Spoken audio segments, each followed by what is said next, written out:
Le premier contact avec la céramique, c'est en effet une émotion puisqu'il a eu lieu lors de ma première ou deuxième année d'université. J'avais voulu faire des fouilles archéologiques par curiosité. Au départ, je ne m'apprêtais pas à prendre ce chemin-là.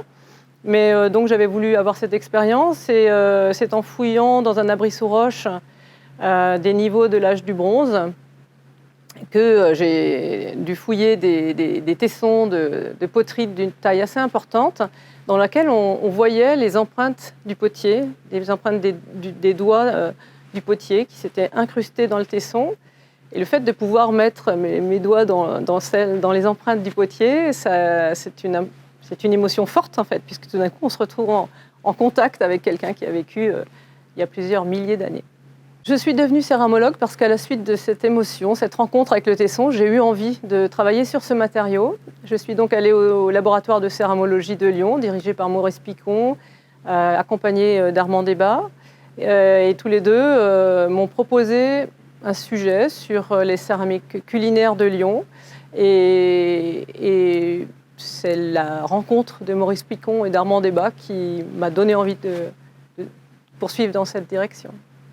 J'aime travailler entourée de mes collègues. J'aime travailler en équipe. Quelque chose que j'aime beaucoup dans mon métier, c'est lorsque je me trouve face à une très grosse couche stratigraphique pour laquelle je dois faire l'étude des céramiques.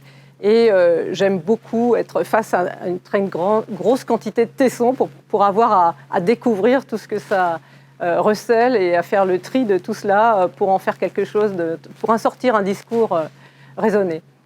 Le moment fort de ma carrière, il y en a deux. Le premier moment, c'est l'entrée au CNRS qui m'a honorée. Et puis le deuxième moment fort, c'est la prise de la direction du laboratoire de céramologie, qui aujourd'hui est le laboratoire ARA, Archéométrie et Archéologie de Lyon, puisque je suis heureuse d'essayer de faire vivre ce laboratoire, de continuer à faire vivre ce laboratoire du mieux que je peux avec mes collaborateurs. Je pense qu'on ne peut pas travailler en archéologie et en céramologie sans s'intéresser à ce que font les potiers d'aujourd'hui, chez nous, mais ailleurs aussi, c'est-à-dire avec une démarche ethnographique en fait. Parce que même si les liens ne sont pas directs, l'apprentissage qu'on peut en faire est énorme pour comprendre ou avoir des idées de l'organisation de l'artisanat d'autrefois.